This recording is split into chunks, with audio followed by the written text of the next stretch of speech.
Hello, welcome to my first ever video.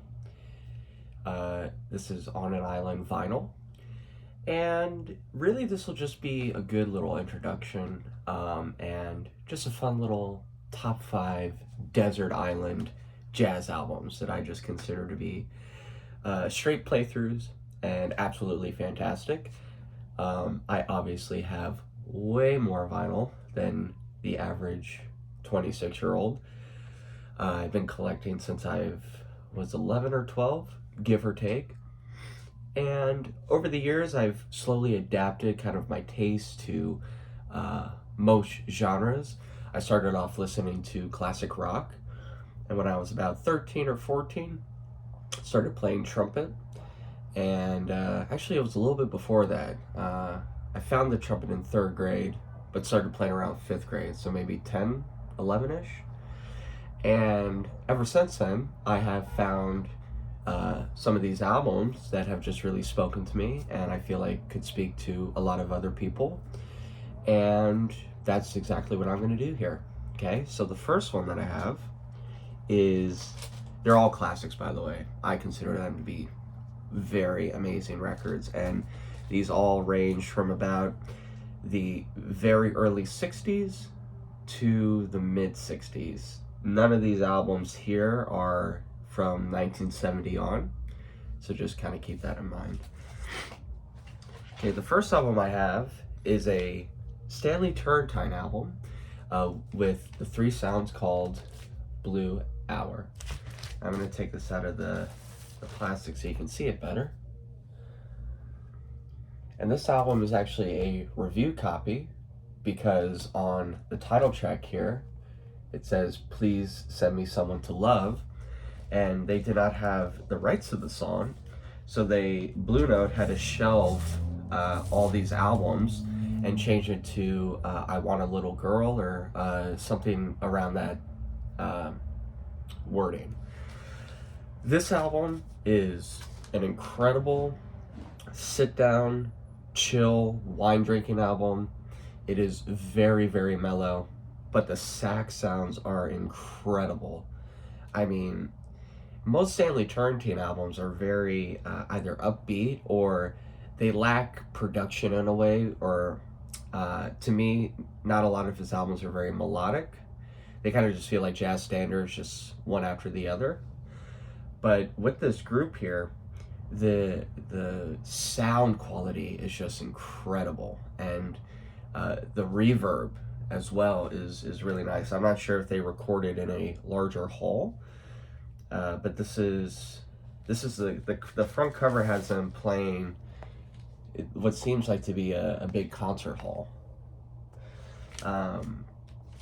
and the Turrentine brothers, Stanley and what's his name? Stanley Turrentine and Tommy Turrentine. That's it, Tommy Turrentine. He played trumpet or cornet. They were a pretty good group together, but I really feel like this record stands out on its own. Highly, highly recommend. An amazing album. So the next one is kind of a very interesting one out of the bunch. There's no piano on this one, and it is a Charlie Rouse album. It's called Bossa NOA Bacchanal. And on here we have Charlie Rouse, Kenny Burrell, Chauncey Westbrook on guitar, Lawrence Gales on bass, Willie Bobo on drums, Potato Valdez on conga, and Galvin Mazux, I think that's how you say it, on a chicory, I think that's what it's called. I think it's one of those instruments where you just hit it, they're like 2 sticks, and you just hit them like that. This album is also a incredible representation on how limiting certain areas or certain instrumentations of music can bring out a wider range of ideas. This album is very, very like just bossa nova, a little bit of Latin, And Kenny Burrell actually is playing acoustic guitar at times, which is very cool because you normally don't hear Kenny Burrell doing that. And yeah, not much more to say than this album is just a 10 out of 10. It's incredible. Would 100%. My house was burning. This is a record I would totally grab. Okay, the next one I have is Miles Davis's Sketches of Spain. This is a first stereo press, as the other two are first presses as well, mono. But this one is a first stereo press on Columbia Records, the 6-eyed label. And on here is the Gil Evans arrangements that he wrote for Miles. It's like a 21-piece band. But then there's like the quartet or quintet that Miles would usually play with back in the early 60s. So I think Paul Chambers is on here. Yeah, Paul Chambers is on here, Jimmy Cobb, and Miles, of course. And it's just a fantastic album. This album is also a little bit of a slow burner. You have to have some patience with it. But if you're able to kind of just sit back and let the music take you in, you'll have a great time with it. It really is a treat to listen to. My favorite song is actually the first one. It's called, what's it called? It's called Concierto de Arenlas. Really good album. Another song I love on here is Solia. Really good album.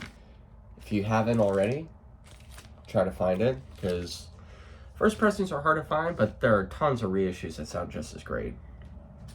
This one is probably my favorite, besides the last one. This is probably my favorite out of the bunch. This is Sabu Martinez's Jazz Espangole. And when I tell you, this album is a heater of Latin. Just Brazilian, just conga, Bossa NOA, the works. There's only about 6 people on this album that are quite unknown. Let's see who's on here. Sabu Martinez, who plays conga the whole time. Percussion is Louis Ramirez and Ernie Newsman. Trumpet is Marty Schiller. Alto sax is Bobby Porcelli. Piano is Artie Jenkins. And bass is Bill Salter. And there's a cool little story behind this album. So Reed Miles, who drew and created a lot of the Blue Note covers, this album kind of looks like a Reed Miles cover, and it's not. But I was in a record store in New York, and just like this little part here was showing, and the rest was being covered up by another record, and I was very interested in what that was. I'm like, what is that? And so he pulled it out and played a little bit, and I was just shocked by how good it was. At the time, it was like $200, $250, give or take, which now in retrospect, I would have immediately bought. But for a record that expensive, I don't want to shell out money without really doing listening research and just history research. So come to find out, this is an original press. There's only 400 copies or so that were ever made. And sales on Discogs is about 150 medium price, but there's not a lot of sales in general, so it could be underinflated a bit.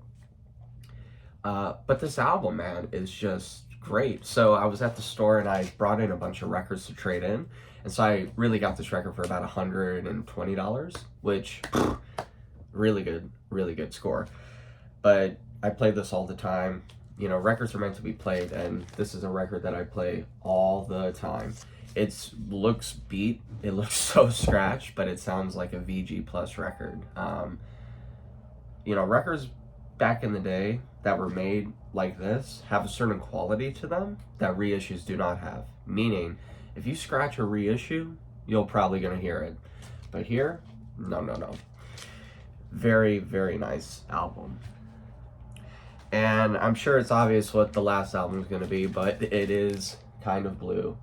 When I was in 9th grade, I got into a car accident that left me carless, obviously, and I had to take trumpet lessons that were about an hour away, and I had to take a bus every single weekend to that location, and it would take about 4 or 5 hours round trip. which was a lot. And the whole time, that summer, I just listened to this album. And this album changed my life. There's only 5 songs on there. So What, Freddie Freeloader, Blue and Green, All Blues, and Flamenco Sketches. And there's a reason why most people really love this album. It's because it's good. And it can bring up a lot of emotions, but also you can play it in any situation. You can play it while you cook, while you chill and have dinner, while you just sit down and listen to it as a audio listener. And the arrangements that Bill Evans made on here are exceptional. All of his solos are incredible and can stand alone as a song within himself. If you go to the end of Flamenco Sketches where Bill Evans is playing, he has a solo that's about 1.5 minutes, give or take. And it's my favorite part of the whole album. It's a musical godsend just to hear those notes sounding like words that just come so fluidly from his fingers. The solos, again, themselves can be standalone songs on their own. I would highly recommend listening to that song, but also this album. So yeah, that's just kind of like a little introduction, kind of getting, toes in the water and just feeling it out. But yeah, this is On an Island Vinyl, and I hope you enjoyed this video. Peace.